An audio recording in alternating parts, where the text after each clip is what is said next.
Vous savez, le problème avec la chasse aux fantômes, c'est que c'est tout ce qu'il y a de plus amusant jusqu'à ce que les fantômes commencent à vous pourchasser. Vous avez déjà regardé une de ces émissions en vous demandant ce qui se passerait s'ils rencontraient un véritable esprit? Cette bande de crétins est sur le point de le découvrir.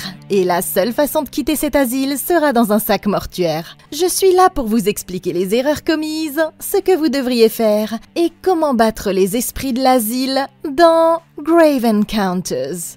Cet endroit est sur le point de devenir l'enfer sur Terre. L'histoire commence par l'interview d'un producteur exécutif d'une chaîne de télé-réalité. Des années avant que les émissions de chasse aux fantômes ne deviennent populaires, ils ont commencé à recevoir des enregistrements par courrier de la part d'un certain Lance Preston, qui essayait de leur présenter une nouvelle série, Grave Encounters.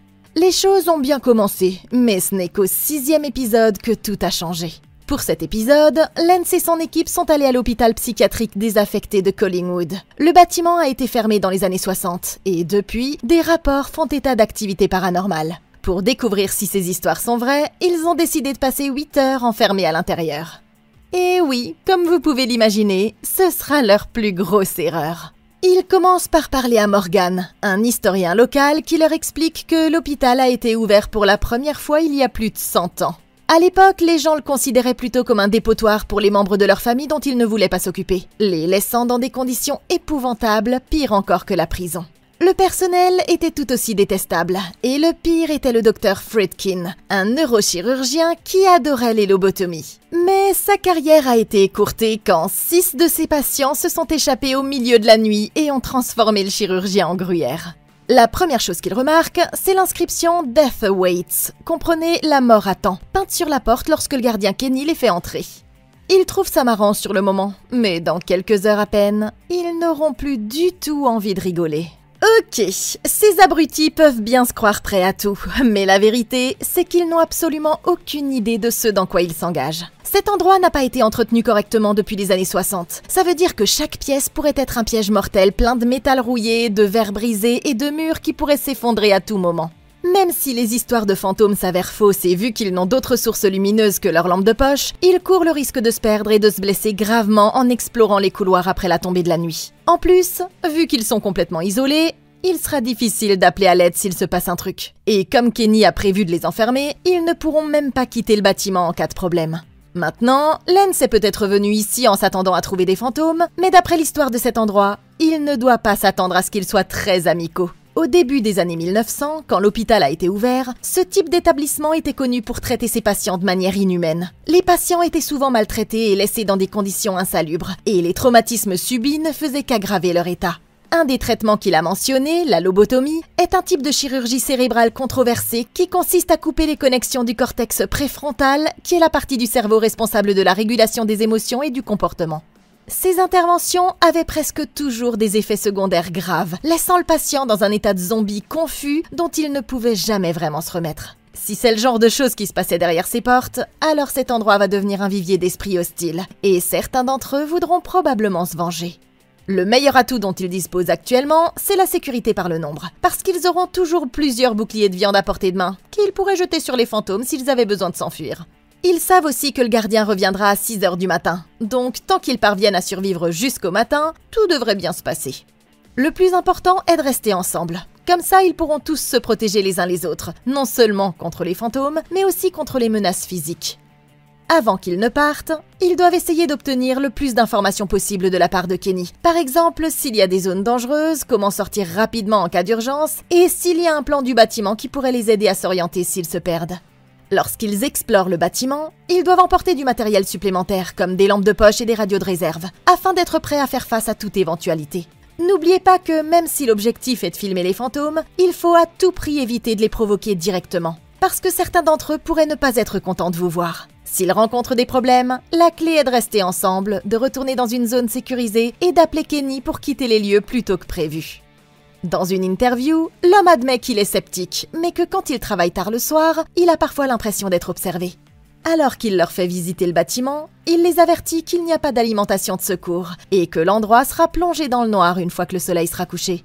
À l'étage supérieur, il y a une fenêtre très intéressante et il s'arrête pour la montrer, expliquant qu'il la ferme tous les soirs et qu'elle se retrouve ouverte quand il revient le matin.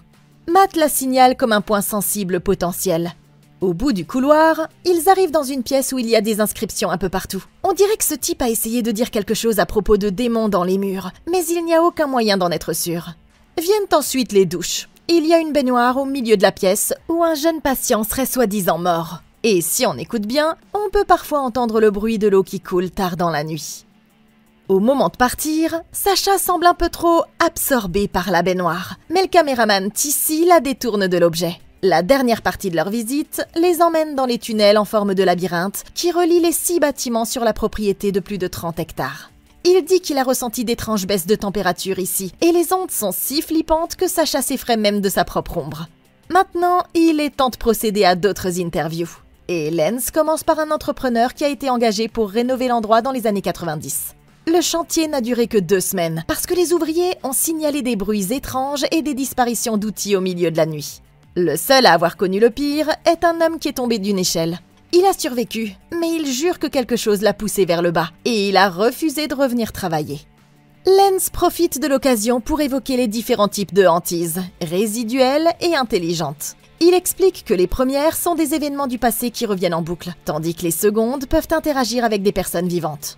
Il interroge ensuite 2 jeunes du quartier qui racontent qu'ils s'embrassaient un soir quand ils ont aperçu une personne au crâne rasé et vêtue d'une blouse d'hôpital qui les observait depuis le bout du couloir. C'est alors qu'arrive Houston Gray, un médium que Lens a fait venir pour son expertise professionnelle. Dans les douches, il détecte instantanément l'esprit attaché à la baignoire, et l'animateur semble choqué qu'il ait trouvé ça tout seul. Mais bien sûr, Lens lui en avait déjà parlé à l'avance, et tout ça, c'était en fait juste pour la caméra. Entre les prises de vue, il admet ouvertement qu'il ne s'attend pas à trouver de véritables fantômes. Tout ce qui l'intéresse, c'est d'obtenir de bonnes images, même s'ils doivent faire semblant. La nuit est enfin tombée, et Matt doit aller de pièce en pièce pour installer des caméras dans tous les endroits les plus hantés. Il n'est pas trop inquiet, jusqu'à ce qu'il se retrouve dans les tunnels souterrains, mais il décide rapidement de s'en éloigner et de retourner auprès des autres. De retour dans le hall, il présente à Lens l'ensemble de leur équipement. Ils ont tout ce qu'il faut pour la chasse aux fantômes, notamment un appareil de mesure des champs électromagnétiques pour enregistrer les pics électromagnétiques, un thermomètre pour vérifier la baisse des températures, un enregistreur audio pour écouter les voix effrayantes et même un compteur Geiger pour mesurer les radiations. À 22 h, il est temps de procéder au confinement et Kenny enchaîne les portes, les enfermant tous à l'intérieur jusqu'à 6 h du matin. Tissi demande pourquoi ils n'ont pas simplement fait semblant de verrouiller les portes. Mais bientôt, une porte verrouillée sera le cadet de leurs soucis. Ok, l'enfermement n'a commencé que depuis quelques secondes, mais je peux déjà dire que ces 5-là vont avoir des ennuis. Tout d'abord, je suis d'accord avec Tissi quand il dit que s'enfermer à l'intérieur pour de vrai était une très mauvaise idée. Il y a des millions de raisons à cela, et ce n'est pas seulement parce qu'il y a des fantômes. Que se passerait-il s'il y avait un incendie ou une autre urgence, et qu'il fallait sortir rapidement? Même Bear Grylls a séjourné dans des hôtels quand les caméras étaient éteintes. Certaines personnes l'ont détesté pour ça, mais je dirais que c'est intelligent. Je veux dire par là qu'ils vont tout simuler devant les caméras, alors il n'y a aucune raison pour qu'il y ait un vrai cadenas sur la porte. Ça rend juste la situation encore plus dangereuse. À l'opposé, nous avons ici avec nous ce gentil Houston. Bon, actuellement, même lui ne pense pas pouvoir contacter de vrais esprits. Mais en faisant semblant de les invoquer, il pourrait bien obtenir quelque chose. Le problème, c'est qu'il n'aura aucun contrôle sur les esprits qui décideront de se montrer. Et il pourrait finir par attirer l'attention des mauvais, ce qui rendrait la chose encore plus dangereuse pour tout le monde. D'après toutes les histoires qu'ils ont entendues jusqu'à présent, il semble que cet endroit n'abrite pas un fantôme unique, mais toutes sortes d'entités surnaturelles. Avec autant de personnes qui soutiennent ces histoires, il y a de fortes chances qu'ils découvrent quelque chose de vrai cette fois-ci. Ils vont donc devoir faire attention aux souhaits qu'ils formuleront. En explorant le bâtiment, la meilleure façon de se protéger est de commencer par un plan solide. Ils devraient établir un programme des zones qu'ils prévoient d'explorer et de couvrir. De cette façon, ils maximiseront leurs chances d'obtenir de bonnes images, tout en gardant les choses organisées pour que personne ne se perde. Par exemple, nous savons que le médecin a été tué au 2e étage juste après minuit. C'est donc le bon moment et le bon endroit pour obtenir des preuves. En parallèle, ils auront besoin de Matt, qui les renseignera en permanence sur la situation par le biais des moniteurs, comme s'il jouait à Five Nights at Freddy's. De cet endroit, il pourra garder un œil sur tous les points sensibles et les avertir si un des fantômes commençait à se manifester. Quant aux autres, la chose la plus importante à faire est de rester ensemble et d'utiliser leur talkie-walkie pour se rejoindre si quelqu'un devait être séparé. Ils doivent garder un œil les uns sur les autres pour déceler tout signe de comportement étrange, comme la façon dont Sacha s'est déconnectée de la réalité pendant qu'elle regardait la baignoire. Parce que ça pourrait être le signe que l'endroit est en train d'avoir une emprise sur eux. Alors, ils devraient reprendre leurs esprits avant que la situation ne s'aggrave davantage. Ils se sentent peut-être courageux maintenant, mais dès que les choses commenceront à devenir un tant soit peu dangereuses, j'appellerai Kenny et je les ferai sortir de là tant qu'ils en ont encore la possibilité. Ils commencent par errer dans les couloirs pendant que Lance raconte leur progression. Sacha sort l'enregistreur pour vérifier la présence de PVE, comprenez des phénomènes de voix électronique. Mais après l'avoir écouté sans obtenir de réponse, il décide de se rendre dans une autre partie du bâtiment. Sur un coup de tête, Houston les ramène à la fenêtre hantée du dernier étage. Il demande à tout fantôme qui pourrait les écouter d'ouvrir la fenêtre. Mais malheureusement, Casper les laisse toujours sur leur faim. Lance sort un appareil photo équipé d'un obturateur haute vitesse censé capturer les esprits invisibles à l'œil nu. Mais il leur explique qu'ils devront développer les photos pour pouvoir voir ce qu'il y a ici. Finalement, ils décident de se séparer un peu, Sacha se chargeant de la cellule des patients, tandis que Lance retourne aux douches. Ils essaient toujours d'obtenir des signes sonores de la part des esprits, mais la seule personne qui entend quelque chose, c'est Matt, qui est tout seul en train de surveiller les caméras depuis le hall d'entrée. À défaut d'autre chose, Lance ramène le groupe dans les tunnels. C'est un peu la même chose, jusqu'à ce qu'ils entendent tout à coup un bruit au fond du couloir. Cette fois, c'est pas uniquement pour la caméra, et tout le monde devient nerveux en s'approchant de la porte d'où vient le bruit. Et quand Issy l'ouvre, ils se rendent compte qu'il ne s'agissait que de quelques rats. À 2 h du matin, ils ont pratiquement abandonné l'idée de trouver un vrai fantôme, et tout le monde se rassemble dans le hall pour se détendre jusqu'à ce que le concierge vienne les libérer. Mais pendant qu'ils sont tous distraits, personne ne remarque que la caméra située à l'étage supérieur s'éteint tout à coup, et la fenêtre s'ouvre lentement d'elle-même.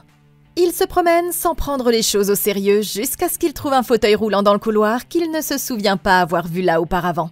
Il répond à un appel de sa femme, pose la caméra par terre et tourne le dos au fauteuil. Et pendant qu'il n'y est pas attentif, le fauteuil commence lentement à se déplacer comme s'il était poussé par une force invisible. Il entre ensuite dans une salle de bain où il remarque qu'il fait anormalement froid. Et alors qu'il s'apprête à sortir, la lourde porte métallique lui claque tout à coup au visage. Il pense qu'il s'agit d'une peur imaginaire et appelle les membres de l'équipe pour qu'ils viennent voir ce qu'il en est. Mais personne ne peut expliquer comment l'incident s'est produit. En regardant la vidéo, tout le monde se réjouit d'avoir eu une bonne prise de vue pour une fois. Mais en réalité, c'est le premier signe qu'ils sont tous sur le point de mourir. Lance tente à nouveau de communiquer avec l'esprit. Alors qu'il cherche désespérément à obtenir plus d'images pour son émission, et qu'il est sur le point d'abandonner, ils entendent un bruit terrifiant provenant de quelque part dans le couloir et décident d'aller voir ce qui a bien pu se passer.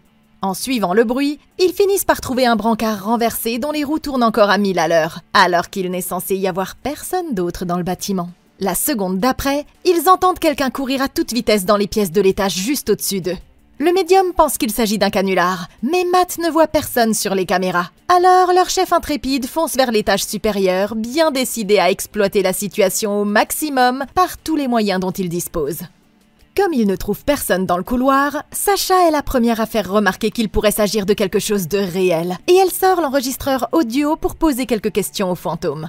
Cette fois, quand ils écoutent l'enregistrement, ils entendent un étrange hurlement à la fin de la bande. Tout à coup, quelque chose dans l'obscurité soulève les cheveux de Sacha, et la jeune fille s'enfuit en hurlant dans les escaliers. Terrifiée, la fille dit qu'elle veut retourner dans le hall. Et elle n'est pas la seule. Houston est complètement dépassé par les événements. Et même le caméraman veut se tirer de là. Mais Lance n'en a rien à faire.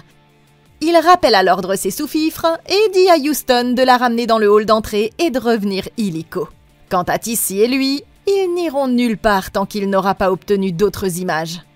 Il est enfin sur le point de filmer quelque chose, mais il continue à faire pression sans se rendre compte que cet esprit montre un schéma.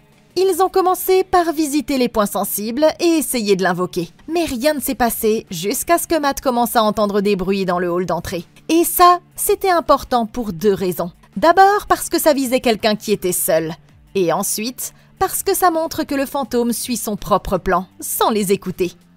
Si vous voulez une preuve supplémentaire que le fantôme est dangereux, regardez ce qui est arrivé à Tissy. Il a attendu qu'il soit seul et lui a claqué la lourde porte au nez. Jusqu'à présent, nous avons vu l'esprit passer du simple bruit à l'ouverture de fenêtres, puis au claquement violent d'objets lourds. Et si ce schéma se produit, la situation ne fera qu'empirer à partir de là. Ça n'arrange pas les choses que cet abruti de Lance ait mis le fantôme au défi d'être aussi agressif qu'il le souhaite, et il semble maintenant qu'il soit sur le point de réaliser son vœu.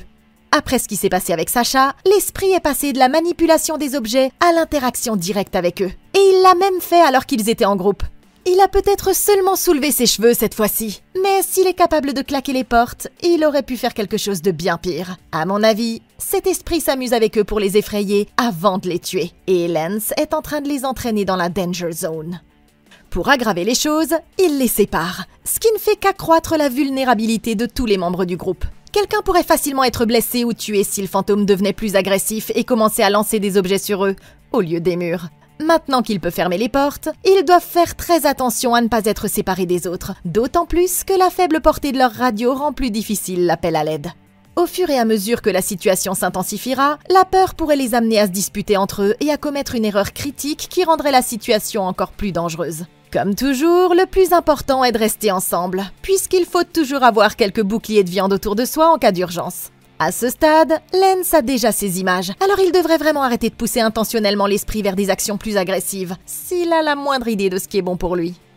Une fois de retour dans le hall, ils pourront revoir les images qu'ils ont déjà filmées, ce qui donnera à la situation le temps de se calmer et convaincra Lance qu'il devrait plutôt commencer à donner la priorité à leur sécurité. Parce que franchement, après tout, je suis sûre que les fantômes seront toujours là la prochaine fois s'il part et revient une autre fois avec un peu plus de matos.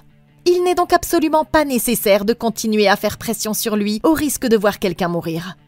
De retour sur les lieux du crime, ils essaient tout ce qu'ils peuvent pour faire revenir l'esprit. Mais Lance est frustré de voir que rien ne fonctionne. Il est presque temps de partir, alors il prend encore quelques photos avec l'appareil photo haute vitesse avant qu'ils ne partent. Mais comme ils ne peuvent pas voir les clichés avant qu'ils ne soient développés, ils ne se doutent pas qu'ils sont en fait entourés d'un grand nombre de fantômes à l'air pas très amical. Sur le chemin du retour, ils commencent à avoir des difficultés à trouver leur chemin vers le hall. Et c'est presque comme si les couloirs s'étaient en quelque sorte déplacés pendant qu'ils ne regardaient pas. Ils essaient d'appeler Matt par radio, mais personne ne leur répond. Et les gars se lancent rapidement dans une discussion houleuse sur la direction à prendre. Plus de 10 minutes s'écoulent avant qu'ils ne parviennent enfin à le trouver. Et quand ils demandent à Matt ce qui s'est passé, il leur répond qu'il ne les a jamais entendus appeler. Lance est pressé de tout remballer, et il envoie ce pauvre gars récupérer les caméras statiques tout seul. Tout se passe bien jusqu'à ce qu'il arrive au dernier étage, mais c'est alors qu'il remarque la fenêtre ouverte pour la première fois. Il la referme et essaie d'appeler ses amis par radio, mais personne ne répond. C'est alors qu'un grand bruit se fait entendre au bout du couloir. Près d'une heure plus tard, Lance essaie de filmer la bande-annonce de l'épisode quand il se rend compte que Matt n'est toujours pas revenu. Il ne répond pas à la radio, et les autres commencent à craindre qu'il ne soit blessé. Lance emmène donc à contre-cœur l'équipe à sa recherche, abandonnant Houston à la surveillance de leurs affaires. Il n'y a aucun signe de Matt nulle part, mais les choses se gâtent quand il trouve son équipement éparpillé sur le sol. Lance décide qu'ils doivent couvrir plus de terrain. Il convainc donc le groupe de se séparer à nouveau, bien qu'il l'avertisse que c'est une très mauvaise idée. Ça veut dire que Tissi doit repartir pour une nouvelle mission en solo. Et il fouille pièce par pièce jusqu'à ce qu'il trouve un autre escalier. Il monte nerveusement les marches, puis se retourne rapidement pour vérifier un bruit suspect. Quand tout à coup, une force invisible le pousse violemment par derrière, l'envoyant voler jusqu'en bas de l'escalier. Heureusement, il s'en sort sans se tordre le cou, et ses amis viennent l'aider à se relever. À présent, il est 6h20, ce qui veut dire que leur copain Kenny est en retard, et ils n'arrivent pas à comprendre pourquoi puisque personne n'a de réseau pour l'appeler. C'est alors que Tissi décide de prendre les choses en main et commence à utiliser une civière pour essayer d'enfoncer la porte. Avec l'aide de Lance, ils parviennent enfin à forcer le passage, mais ce qu'ils voient de l'autre côté les arrête net. Au lieu de la porte d'entrée, c'est un autre couloir qui s'étend à perte de vue. Leur pire crainte se réalise quand ils regardent derrière eux et constatent que la porte présente le même message ringard peint de l'autre côté. Ils enfoncent une autre porte de sortie et c'est toujours la même chose. Rien d'autre que des pièces et des couloirs qui ne semblent jamais se terminer. Ils finissent par trouver une fenêtre, mais cet endroit a été construit pour garder les gens à l'intérieur. Et vu que tous leurs outils sont dans le van, il n'y a aucune chance qu'ils puissent sortir de là. Par contre, Lance se souvient soudain de la fenêtre qui s'ouvre à l'étage supérieur. Mais ça ne sert à rien non plus, parce qu'il y a encore 25 mètres de vide de l'autre côté.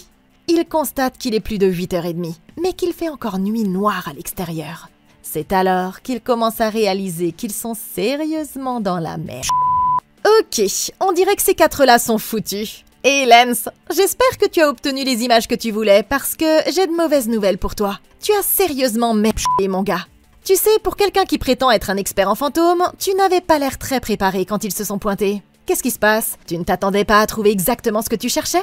Eh bien, il semble que ce soit eux qui t'aient trouvé. Et c'est ce qu'on obtient quand on enfreint la règle numéro 1 de la communication avec les morts, qui est de ne pas le faire. Au début, on pourrait croire que c'est nous qui contrôlons la situation. Mais c'est exactement le contraire qui se passe. Et dans un endroit comme celui-ci, chargé d'une centaine d'années d'énergie négative, il n'est pas certain que vous attiriez Casper, le gentil fantôme. Je comprends que c'était une bonne séquence, mais franchement mec, quand le docteur Lobotomie a commencé à claquer les portes et à renifler les cheveux des gens, c'était probablement le moment d'en rester là. Très bien, maintenant, la première étape de notre programme, c'est de trouver Matt. Au lieu de se séparer pour fouiller les bâtiments au hasard, il devrait se rappeler qu'il était en train de démonter les caméras. Et donc, consulter les enregistrements pour voir où il a été vu pour la dernière fois. Ensuite, ils pourront utiliser leur équipement comme le détecteur de champs électromagnétiques et le thermomètre pour suivre la piste de l'activité surnaturelle jusqu'à ce qu'ils le trouvent. Le seul problème, c'est que les couloirs se déplacent et qu'il est difficile de se repérer. Mais en utilisant du ruban adhésif, de la craie ou tout autre matériel dont ils disposent pour marquer le chemin au fur et à mesure, ils devraient pouvoir éviter de tourner en rond par inadvertance. L'étape suivante consiste à s'échapper du bâtiment lui-même. Même si les fenêtres sont grillagées, ils devraient pouvoir se servir de bouts de métal pour faire levier sur les points d'ancrage. Maintenant, si ça ne fonctionne pas, je garderai en tête la fenêtre du premier étage comme option.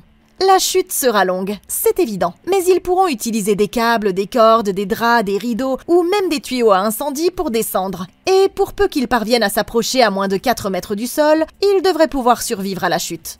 C'est risqué, mais personnellement je préfère prendre le risque d'avoir 2 jambes cassées plutôt que de rester dans cet endroit 5 minutes de plus. Quand Lance rallume la caméra, il est déjà plus d'1 heure de l'après-midi.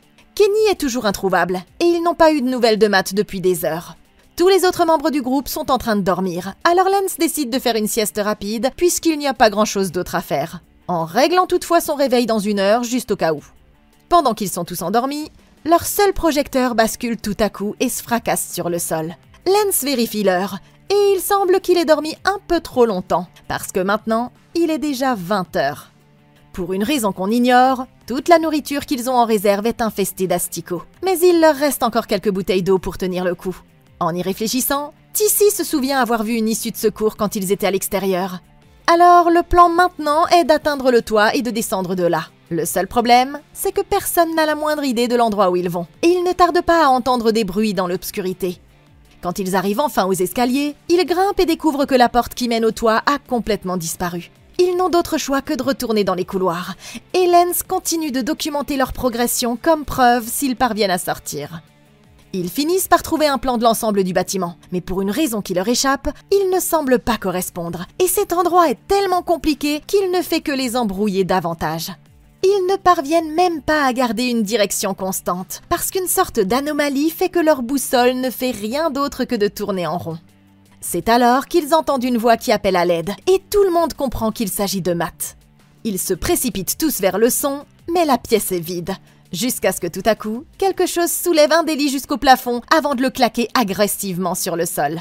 Terrifiés, le groupe retourne en courant dans le couloir jusqu'à ce qu'ils trouvent une cellule ouverte où se cacher. Ils sont tous complètement épuisés, alors ils décident d'essayer de dormir un peu. Mais quand ils se réveillent, ils sont horrifiés de voir que Sacha a le mot « Hello » gravé dans son dos. Lance coupe alors les caméras.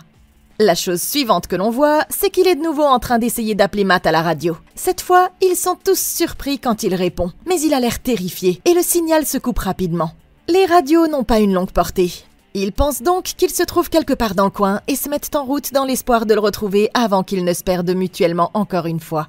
Ils le cherchent partout quand tout à coup ils voient une silhouette étrange qui s'élance au fond du couloir. Pensant que ce doit être lui, ils trouvent la personne en train de regarder le coin du fond, façon Blair Witch dans une pièce vide. Mais en s'approchant, Lance se rend compte qu'il s'agit en fait d'une femme. Tout à coup, quand elle se retourne pour les regarder, le visage de la patiente se transforme en un masque démoniaque glaçant, et tout le monde court pour sauver sa peau alors qu'elle se met à les poursuivre à travers le bâtiment. Ils parviennent finalement à se cacher dans un débarras, mais ils continuent d'entendre les esprits juste à l'extérieur, et c'est alors qu'ils se rendent compte que Houston n'est pas avec eux. De son côté, le médium est perdu quelque part dans le bâtiment, et pour ne rien arranger, sa lampe de poche s'éteint, ce qui le contraint à errer dans l'obscurité la plus totale. Tout à coup, quelque chose soulève l'homme en l'air, l'étouffant alors qu'il se balance au-dessus du sol. La chose finit par le lâcher, mais alors qu'il se croit en sécurité, un énorme éclair d'énergie l'envoie valser dans les airs plus de 6 mètres plus loin et le tue quand il s'écrase au sol.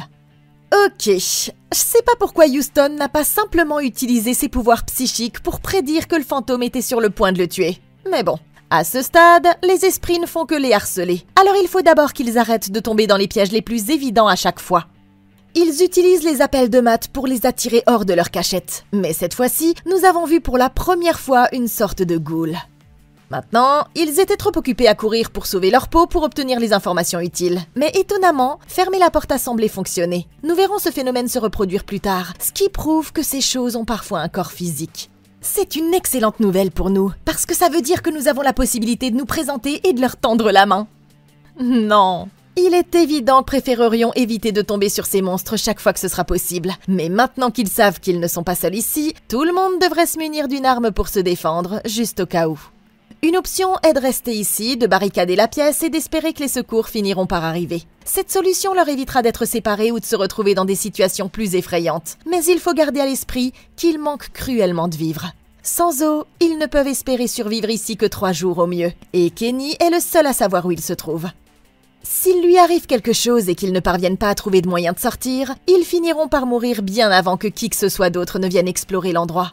Ils ne veulent probablement pas abandonner la recherche de Matt, mais ça fait maintenant 3 fois que le fantôme se sert de lui pour les attirer dans une situation dangereuse. Et cette fois-ci, quelqu'un a été tué. Personne ne pourra l'aider si tout le monde est tué, mais s'ils parviennent à s'échapper, il y a au moins une chance qu'ils puissent renvoyer de l'aide avant qu'il ne soit trop tard. Avant d'aller plus loin, ils devraient retourner chercher le plan qu'ils ont trouvé. Ce plan peut sembler inutile maintenant, mais s'il est associé à une stratégie de marquage des couloirs, il pourrait tout de même s'avérer utile pour trouver une sortie. Nous avons déjà mentionné l'utilisation d'armes pour se défendre contre les personnes ayant un corps physique. Mais pour ce qui est de la chose qui a tué Houston, ils doivent utiliser tout leur équipement de chasseurs de fantômes et s'en servir comme signal de détection précoce au cas où l'esprit se rapprocherait d'eux. Un esprit aussi puissant que celui-là va déclencher tous les appareils dont ils disposent. Ils peuvent donc utiliser cette stratégie pour éviter les zones où ils pourraient être présents. Et si le détecteur de fantômes se met à biper, ils sauront qu'il faut prendre leurs jambes à leur cou tout de suite s'ils veulent s'en sortir. Pour moi, il semble toujours que leur meilleur et seul choix soit de se diriger vers la fenêtre du dernier étage. Ils devraient essayer de descendre, et même si c'est pas possible, ça leur donnerait au moins un endroit d'où ils pourraient demander de l'aide au monde extérieur. Dans le placard, les autres commencent rapidement à perdre espoir, n'ayant aucun moyen de savoir s'ils reverront un jour le monde extérieur. Tout le monde fait un nouveau petit dodo, et quand ils se réveillent, ils portent tous des bracelets de patients avec leur nom dessus. Ils ne tardent pas à se perdre à nouveau. Et tout à coup, un bras traverse la porte juste derrière Sacha, s'enroule autour de son cou et l'attire à l'intérieur. Les garçons parviennent à l'éloigner, et ils se mettent tous à courir sans but dans les couloirs. C'est alors que Tissy se met à crier pour qu'ils viennent voir, et assis contre le mur, ils trouvent leur copain Matt vêtu d'une blouse d'hôpital. Ses amis lui demandent ce qui s'est passé, mais le gars peut à peine faire une phrase, et il n'y a pas de temps à perdre, parce qu'ils savent que les démons pourraient venir les chercher d'une seconde à l'autre. Il se cache dans la chambre d'un patient et lui demande s'il connaît un moyen de sortir de là. Mais sa seule réponse est qu'ils ne pourront pas sortir d'ici tant qu'ils n'iront pas tous mieux d'abord. Trop effrayé pour quitter la chambre, le groupe décide de rester sur place et d'attendre que les esprits démoniaques s'en aillent. Quand les caméras tournent à nouveau, l'enfer s'est déchaîné et des dizaines de bras démoniaques commencent à se déployer vers eux depuis les murs et le plafond. Tout ce qu'ils peuvent faire, c'est courir terrifiés à travers les couloirs jusqu'à ce qu'ils finissent par revenir dans la pièce où se trouvent les baignoires. Caché derrière de vieux meubles, Lance commence à entendre le bruit de l'eau qui coule. Et quand il jette un coup d'œil pour voir ce qui se passe, il découvre que la baignoire dans laquelle le patient est mort est complètement remplie de sang. Il dit aux autres de courir, mais quand ils atteignent la porte, ils se rendent compte que Matt fixe toujours la baignoire. Tissy va le chercher prudemment, mais au moment où il baisse sa garde, le fantôme du patient mort surgit de la baignoire et l'entraîne sous la surface. Aussitôt, Sacha et Lance travaillent ensemble pour renverser la baignoire, mais le temps qu'ils y parviennent, Tissy et le fantôme ont tous les deux disparu, et on ne les reverra plus jamais. Les autres cherchent un endroit où s'asseoir et prennent 1 minute pour se regrouper avant de repartir à la recherche d'une sortie. Cette fois, ils finissent par trouver un ascenseur, et Lance suggère qu'ils pourraient l'utiliser pour trouver un moyen de traverser les tunnels.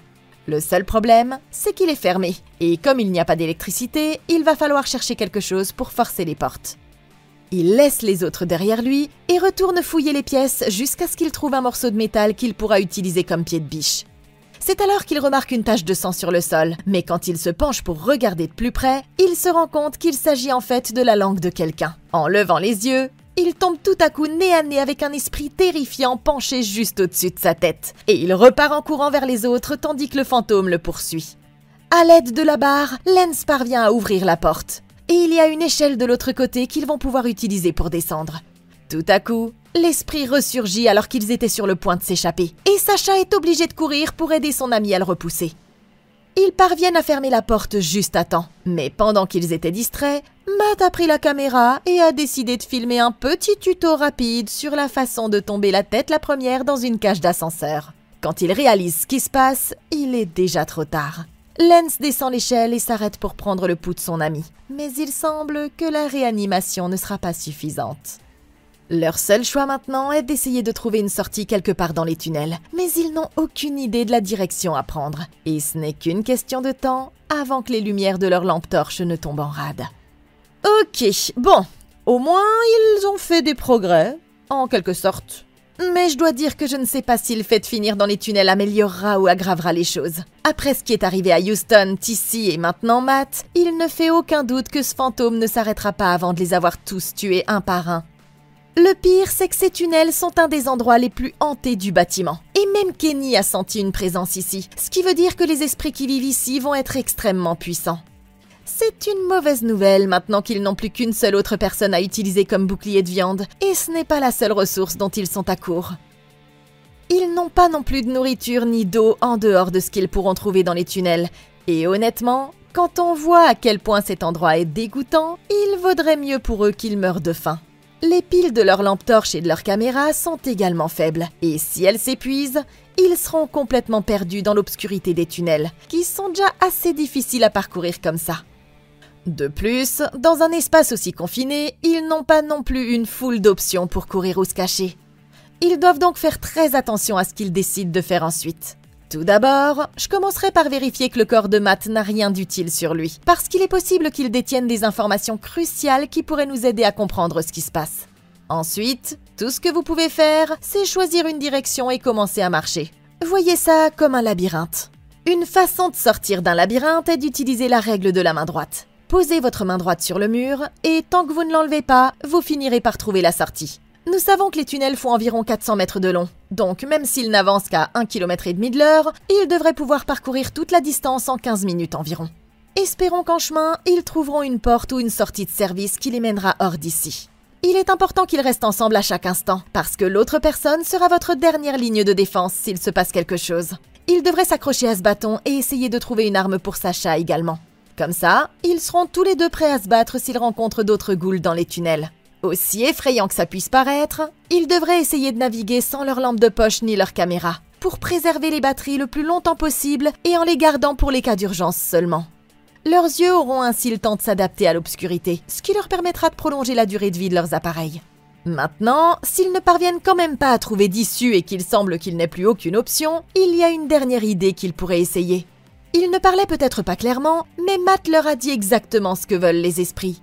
Ils veulent plus de gens pour pouvoir continuer à pratiquer plus de lobotomie ou quoi que ce soit d'autre que les fantômes essaient de faire. Lance pourrait essayer de conclure un marché avec les fantômes en leur proposant de leur apporter d'autres victimes s'ils le laissent partir. Il pourrait même s'agir du même marché que celui conclu par Kenny. Et ça expliquerait comment il a pu travailler seul ici de nuit sans aucun problème. C'est peut-être pas la solution la plus honorable, mais c'est mieux que de passer l'éternité en tant que fantôme lobotomisé dans cet enfer. Alors, ça ne peut pas faire de mal d'essayer. Lance commence à marcher dans une direction aléatoire. Mais quelle que soit la distance parcourue, il semble que le tunnel ne change jamais. Très vite, la maladie de la jeune fille se manifeste à nouveau et elle s'effondre sur le sol, en vomissant d'énormes quantités de sang. Ils se remettent debout et errent tous les deux dans les tunnels pendant si longtemps qu'ils perdent complètement la notion du temps.